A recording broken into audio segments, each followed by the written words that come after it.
Hi guys, welcome to step 5, one of the most creative steps within creating your reel or your video. This is adding B-roll. I will show you now one system I work with, and it's up to you to create your own system, and that's what will make you a great video editor. So how does it happen? How do you choose your B-roll? How do you choose the clips that you want to put as B-roll on top of the A-roll or the interview in this case? Well, the main rule you would follow is that the clips you will use as B-roll should be relevant to whatever is said in the interview or whatever is happening in the A-roll. You have several options here. The first one is to have your clips demonstrating whatever is said within the rolling clip. You could either place them on top or after.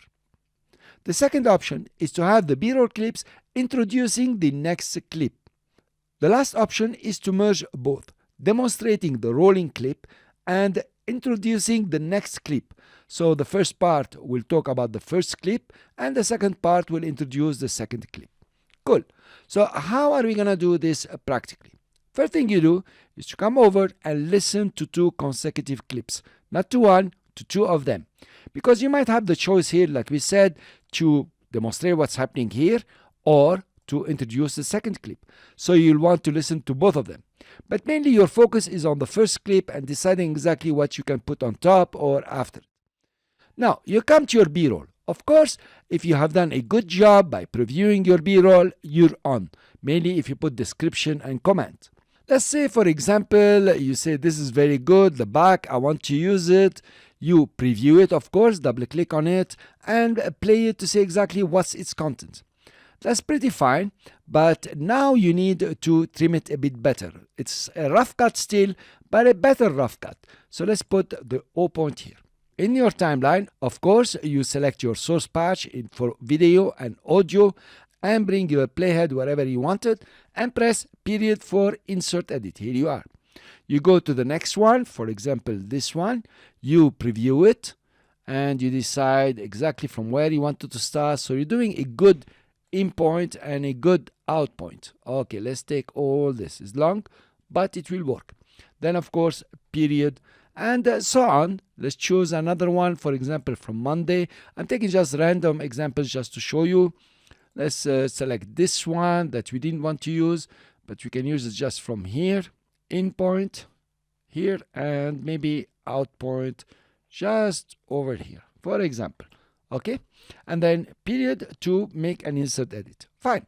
So now this is done. Now you want to roughly move your clips within the timeline. You will select your track select tool. Here you are. Press shift, select it, and just move it to this side. I'm pressing shift now. Here you are. So you have a small portion that you have done here. You go back and you start listening to 2 consecutive clips again and go back to your B-roll, choose the clips that you want to do, trim them, and then put them on the timeline. So slowly you will get something like this if you remember. This work was not done so easily. I almost remember every single clip here and where you can find it. So start by introducing the guy.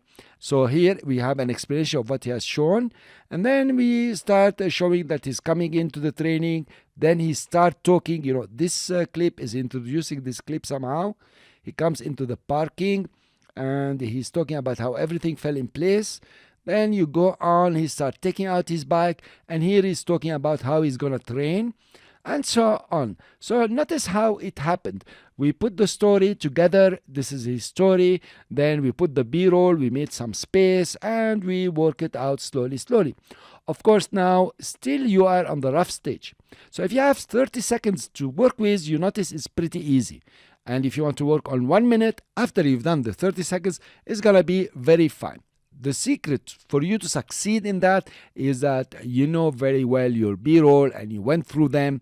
It doesn't matter if you're gonna take half hour to choose the next clip. This is your video, this is your demo reel. It's important. What will happen? From experience, I tell you, you're gonna put these clips here. And there is a question in your mind, can I get better clips? And of course you can get better clips, but at least put something first. Put a good clip. If later on you will find over here there is a better clip, you can just replace it. So actually it's gonna be like a continuous work until you are happy and satisfied from your B-roll. Thank you very much for listening. I will see you in the next lecture with step 6.